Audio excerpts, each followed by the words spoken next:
Hey, what's up guys? I wanted to make a quick announcement. It's kind of bad news. It's going to limit what I can do. Pretty much all I can play on PS4 is Kamen Rider right now, and there's nothing wrong with the PS4. The PS4 is working fine. It seems like the USB cable on the capture card that I'm using is just dusty and old, and it's making the footage choppy a little bit. Obviously, Kamen Rider is locked at 30 FPS, so it really doesn't make much of a difference there. So you're not gonna see much variety. You're not gonna see much else out of the PS4. I'm pretty much flat broke until Monday. So what the plan is on Monday, I'm gonna go pay my internet bill, whatever else I need to do, and I will go ahead and order a new cable off of Newegg. I assume that's what's the problem because it seems like on the preview window it's super laggy. But on the actual footage, like when you see the videos on here or you watch my stream, it's only like a minimal amount of lag. So I'm hoping that will fix it. I mean, it's only going to cost $5, so that's the first thing I'm going to try before I go get a new capture card. I will be trying to get my own internal capture card. Right now I'm borrowing this capture card, and I'm not sure when he wants it back, so that's kind of why I've been pushing myself so hard to get all these videos out for this game. In the event that he wants it back, the only other capture card I have is a really shitty Roxio Game Capture HD, and I really like to avoid using that if possible. It does not work with XSplit Gamecaster. I've had a plethora of problems with that capture card. I don't even think I could sell it to anybody. It's when it works, it's fine, but when it doesn't, it's going to give you hell and back. So I will be working my hardest to get all the content out for this, which I'm getting pretty close to being done. Pretty much all I'm going to do tomorrow is just level up the other characters I haven't touched and get used to their movesets and stuff, and then I'll probably just do a huge marathon, an hour or two, and get all the videos out for you guys. I already recorded the ending. I already did a bunch of guides and stuff like that. There's not really a whole lot else to do. I will be tackling survival mode on stream today, so you can come by if you want to see that.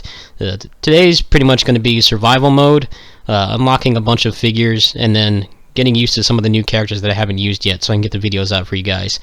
So I guess I'm going to have to put my links in the description. If this doesn't fix it, then I'm going to be without a capture card. I'm just going to give it back to him pretty soon. I've had it for months and he hasn't really seemed to want it back, but at the same time I need to get a new one. So I guess if you want to help me out, my links are in the description. In terms of Kamen Rider, I've enjoyed it for the most part. I guess I'll do a little mini review. The game's pretty fun. It's definitely a monumental improvement over the last one, which is the load times, having all the characters that everybody wanted in there. You know, they did a pretty good roster update, which is, you know, any kind of fan service game. That's what everybody buys it for. The story, even the gameplay in some cases, is like second place to just having the characters in there at all. It's kind of how Smash Brothers is. You know, most people aren't like hardcore into Smash Brothers, but they play it because it has all the Nintendo characters in there, and now they have all the crossover characters in there too, like Bayonetta and Cloud and all the other ones. So, that's kind of how this game is. The gameplay is pretty decent. My main complaints with the game is that the PS4 port is, honestly, it's pretty lazy. You know, if you're on the fence about buying a PS4 and you have a PS3 and you want to play this game, I hear it's pretty much the same. Maybe there might be some slight frame rate drops, but on PS4 it's locked at 30 FPS. I was definitely not happy when I bought it and it was running at that, but thankfully it seems to be locked there for the most part. So there are some cutscenes where there's fire and stuff where it gets a little choppy, but in terms of the gameplay, it's a pretty solid 30 FPS, which is definitely an upgrade over the way it was in the last one. In the last one, it was uncapped, so it could run at 60, but it struggled to do that. Like 90% of the time, it was barely running at 30. So having it locked at 30 is actually an upgrade in the grand scheme of things. I don't like the shield mechanic. I think that mechanic definitely needs some work. I'm really hoping that the Japanese are complaining about that. They're not, you know, against patching the game. They are going to be supporting it throughout March with new characters, I think every week. I believe the first week of March, Chaser is supposed to come out. So I'll definitely be covering them when they come out. What's nice about these games is that they make the DLC free. You know, most other games would charge you like $5-6 for a character at the bare minimum. Here they make them free, and the reason for that is they're not able to add all the characters from the currently airing series simply because it's still in production, and obviously, you know, they're developing months before anything we see on the show, which is why Ghost is such a garbage character in this game. His moveset sucks. He has a Dynasty Warriors charge attack system, and his general square string is super slow, so it takes a long time to get you what you want to use, and there's no offsetting in this game, and he's pretty much incomplete. His forms are basically just one attack. You can't actually switch forms at all. His R2 is pretty much just him switching through all the forms he has in the game, and that's it. Definitely don't buy this game to play as Ghost. If you're a Ghost fan, I hear most people don't really like that series. I haven't watched a single second of it aside from a couple henshin clips. But if you want to buy this game to play as Ghost, then you're definitely not going to want to. The main attraction to this is all the new characters. For the most part, I have played about 90% of them. There's a couple that I haven't touched yet because I was just too busy getting out all the guides and getting through the story and stuff like that. For the most part, they're all really fun. Some of them have some flaws, which I will probably go over when I do their individual videos. There's a decent amount of content. It is nice how you can get a bunch of figures just from playing the game and finding gold boxes.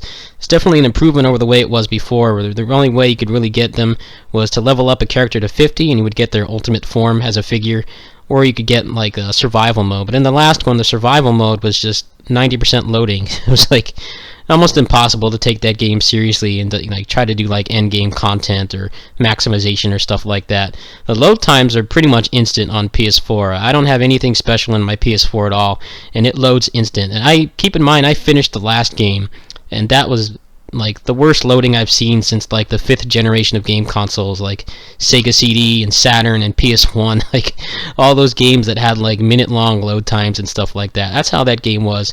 The flow of the game is much better. You would think that load times would not be a selling point, but after the last one, it actually is. Overall, I don't regret my purchase. I enjoy it. The shield mechanic is definitely awful. There's really no way around it. Most of the characters can't really approach it safely.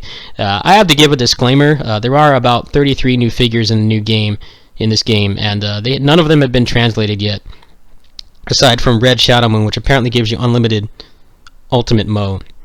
So maybe there is a figure, or maybe there's a combination that makes it so you can break the shield easier, but the issue is that they don't take any damage while they're under the shield, and unless you've got crazy DPS, you're going to have to break it several times, especially at the beginning of the game when you don't have access to all the overpowered figures that can really balloon your stats to just kind of overpower or just brute force that gimmick.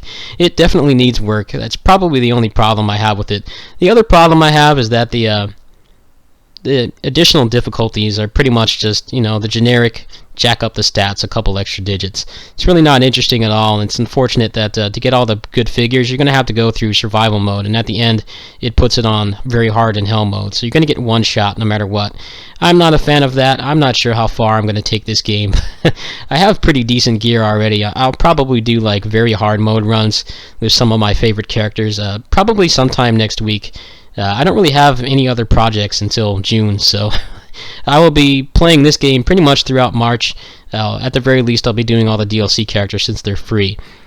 After that, I will probably be doing some other projects, maybe some things that I put on the back burner, like the Tales of Heartsar run. I'll go back to 20XX. I will play DFO, PSO2, who knows? The sky's the limit. If you guys have any requests and you want to help me out, my links are in the description. Just go ahead and let me know what you want. You can let me know on Twitter, you can let me know in a comment, or in my Discord. I will post links to all those places, and you guys can hit me up there. Anyway, see you guys tomorrow. Peace.